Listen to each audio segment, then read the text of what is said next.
Hola, bienvenidos a Buki. Hoy vamos a desbloquear el libro, Muerte y vida de las grandes ciudades. Desde Nueva York hasta Chicago o Los Ángeles, estas grandes ciudades estadounidenses han experimentado un siglo de cambios significativos, recuperándose de la Gran Depresión y de otras crisis económicas. Por ello, muchos creen que las grandes ciudades florecerán espontáneamente para la eternidad. Sin embargo, es importante no olvidar lo que le ocurrió a Detroit. Detroit fue una vez la cuarta ciudad más grande de Estados Unidos. En 2013 se convirtió en la mayor ciudad de Estados Unidos que se declaró en quiebra. Entonces, ¿cuáles son los factores que determinan la prosperidad y el declive de las grandes ciudades? Muerte y vida de las grandes ciudades te dará la respuesta. La autora de este libro es Jane Jacobs. Ella trabajó como reportera, taquígrafa y escritora independiente, antes de trabajar como editora adjunta de Architecture Forum. A partir de tener que encargarse de informar sobre los proyectos de renovación urbana, Jacobs se fue volviendo escéptica sobre el concepto tradicional de planificación urbana. Escribió este libro en 1961 y lo publicó con el apoyo de la Fundación Rockefeller. Desde entonces sus trabajos comenzaron a extenderse a otros campos como la economía, la ética y las relaciones sociales. Publicó numerosos libros que la convirtieron en una de las urbanistas más influyentes. Jane Jacobs nunca estudió urbanismo en la escuela, y ni siquiera obtuvo un título universitario. Sin embargo, tras observar detenidamente el funcionamiento y las normas de las grandes ciudades, llegó a la conclusión de que las ciudades vibrantes tienen las siguientes características: usos primarios mixtos de los distritos, calles cortas e ininterrumpidas, edificios nuevos mezclados con los antiguos, y una alta densidad de población. En su opinión, las buenas ciudades producen automáticamente un complejo ballet, que muestra la vitalidad de las grandes ciudades. Sin embargo, estos puntos de vista eran contrarios a las teorías populares de planificación urbana de la época. Según las teorías tradicionales de planificación y renovación urbana, las grandes ciudades se consideran pequeñas ciudades ampliadas. Las grandes ciudades se dividen por funciones durante la planificación, y luego se combinan. Tales prácticas socavan en realidad las funciones de una ciudad en su conjunto. Este libro denuncia esas teorías y aporta nuevas ideas y principios para la construcción de las grandes ciudades. Tras su publicación, este libro suscitó rápidamente la polémica. Muchos lo consideraron un punto de inflexión en la historia de la planificación urbana de los Estados Unidos. Como consecuencia, la industria de la planificación debió reexaminar sus teorías que existían en aquel momento.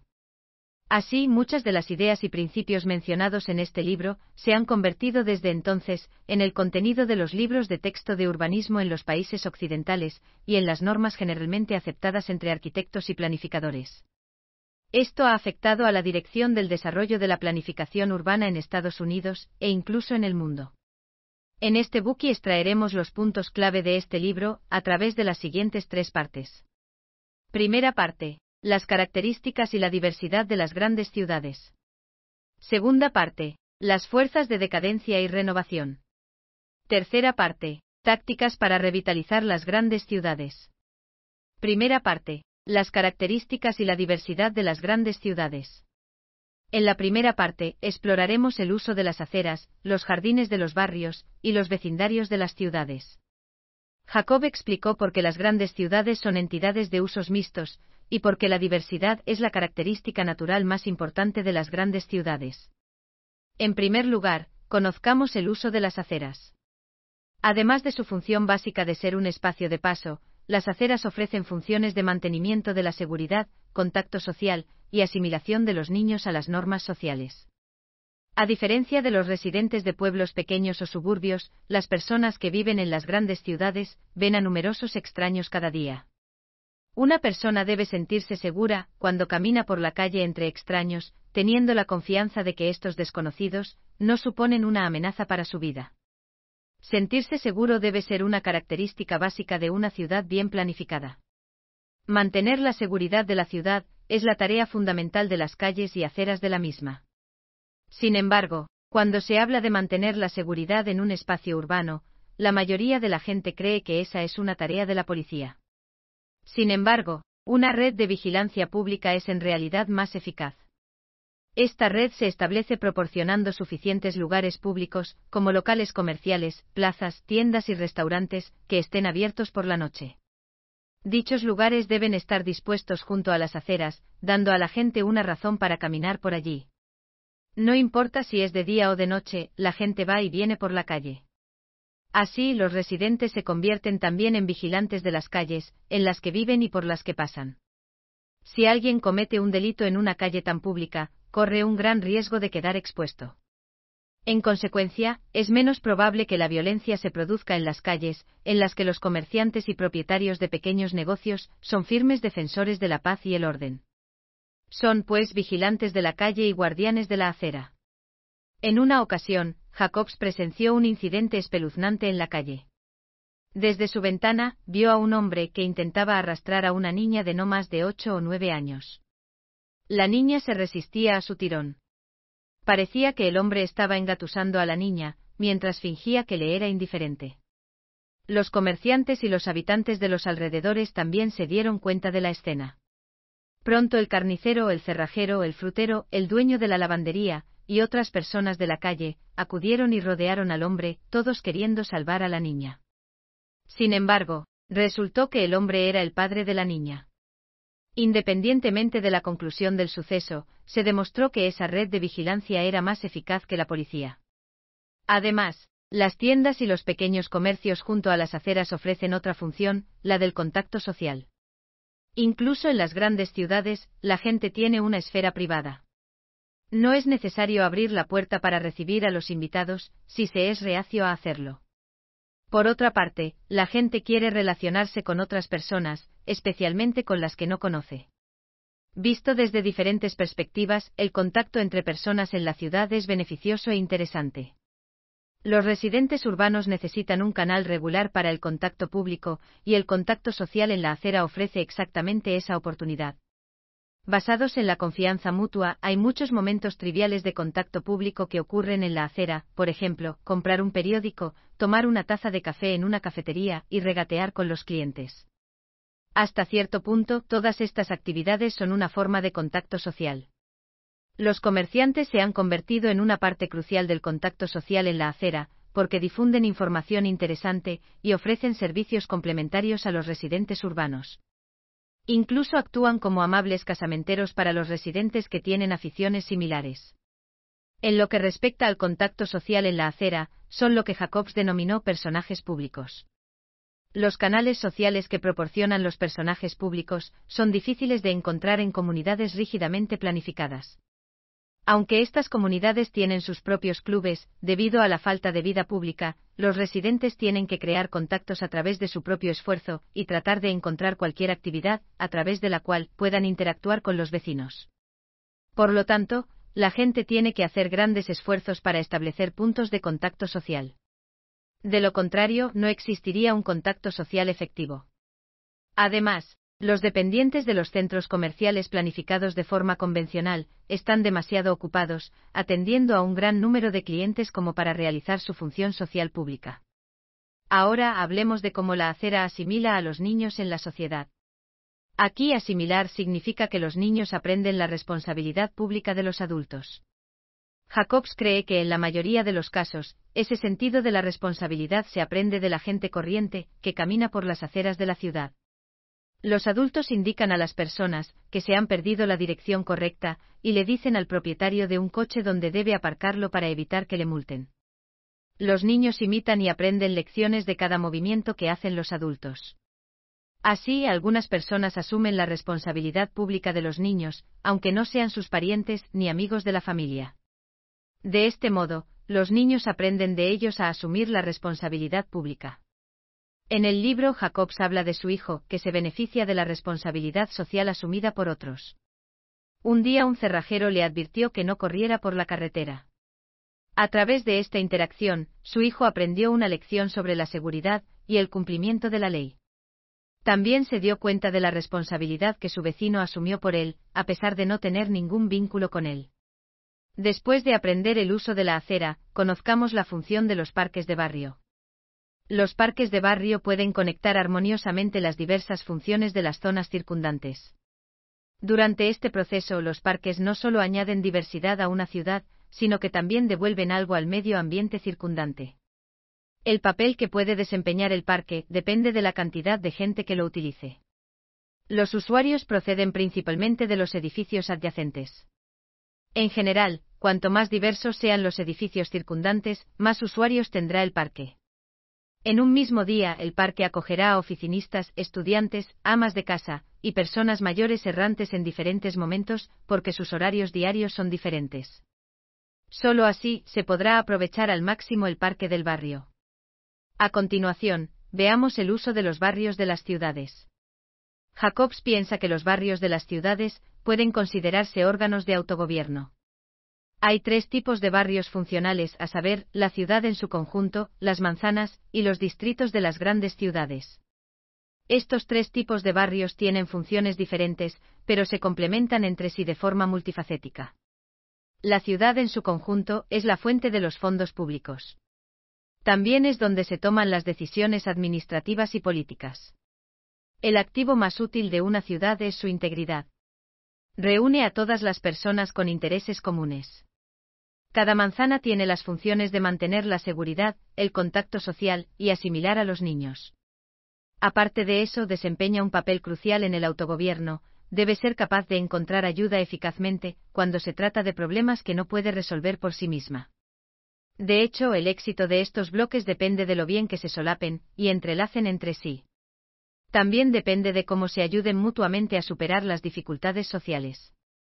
La manzana es débil políticamente y la ciudad en su conjunto es mucho más poderosa en este aspecto. La función principal de los barrios del distrito es coordinar la relación entre ambos. Hasta aquí se han descrito los usos de las aceras, los parques de barrio, y los barrios de la ciudad. A partir de estas descripciones, podemos ver que una ciudad se compone de diferentes partes. Cada parte muestra una diversidad infinita. Por lo tanto, la diversidad es natural en las grandes ciudades. Mientras tanto, los usos de cada parte están entrelazados entre sí, y no funcionan individualmente. Sin embargo, en el pasado los planificadores urbanos analizaban los usos de una parte de la ciudad por separado, y posteriormente los relacionaban. Nunca consideraban cómo los usos de las diferentes partes de una ciudad interactuaban entre sí. Este método de planificación provocaba muchos fracasos.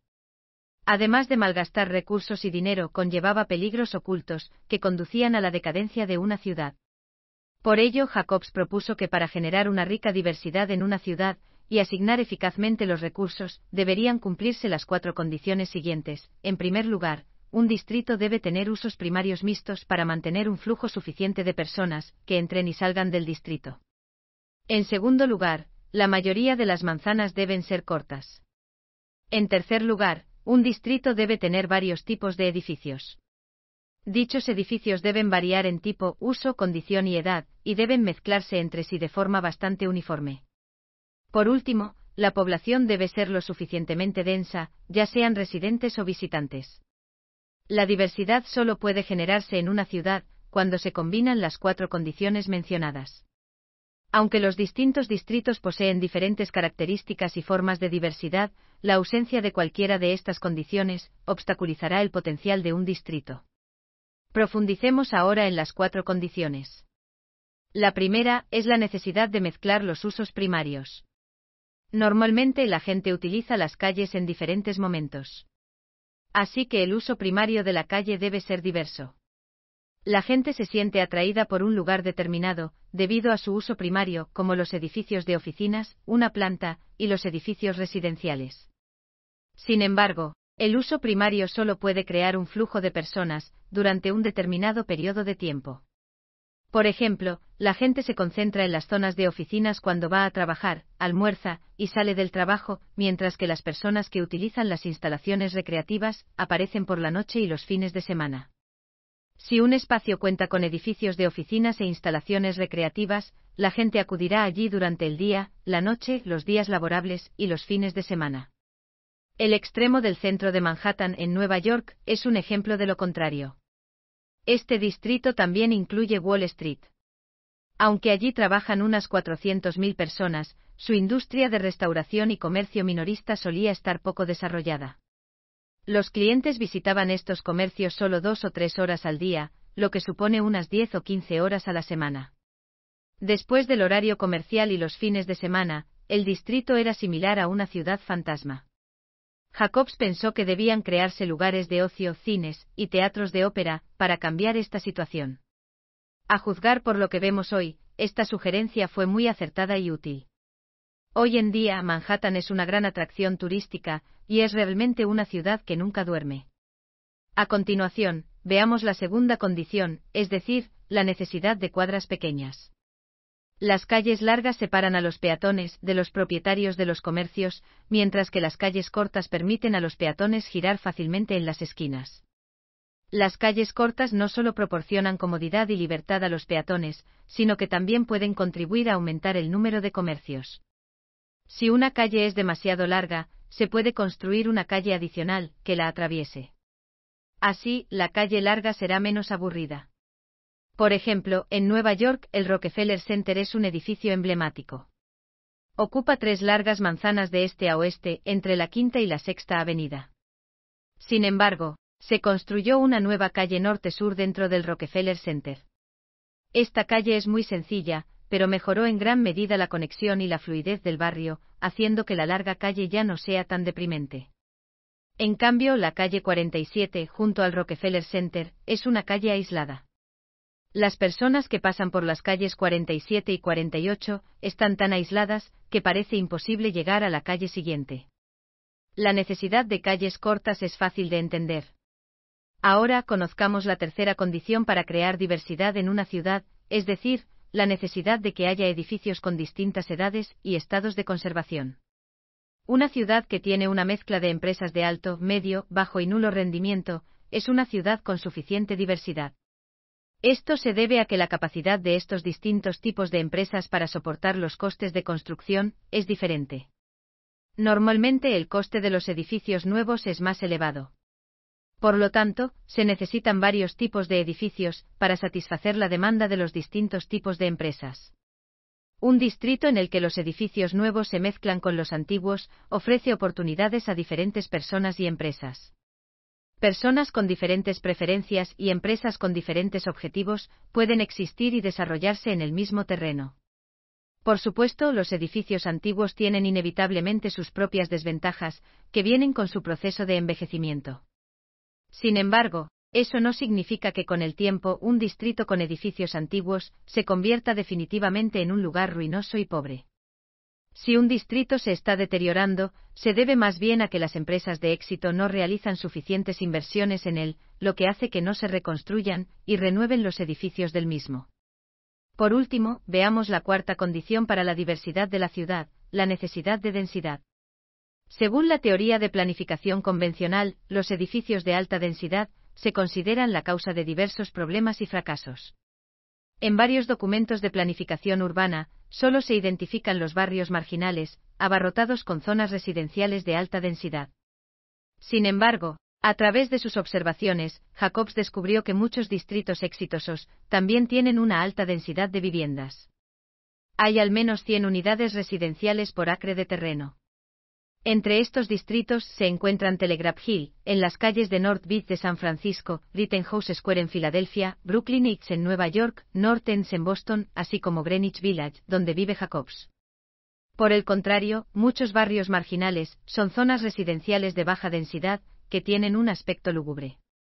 Entre estos barrios marginales se encuentran los de Oakland, Cleveland, Detroit y el East Bronx de Nueva York.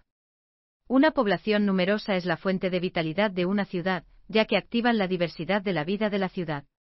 Sin embargo, eso no significa que una población suficiente pueda por sí sola generar diversidad.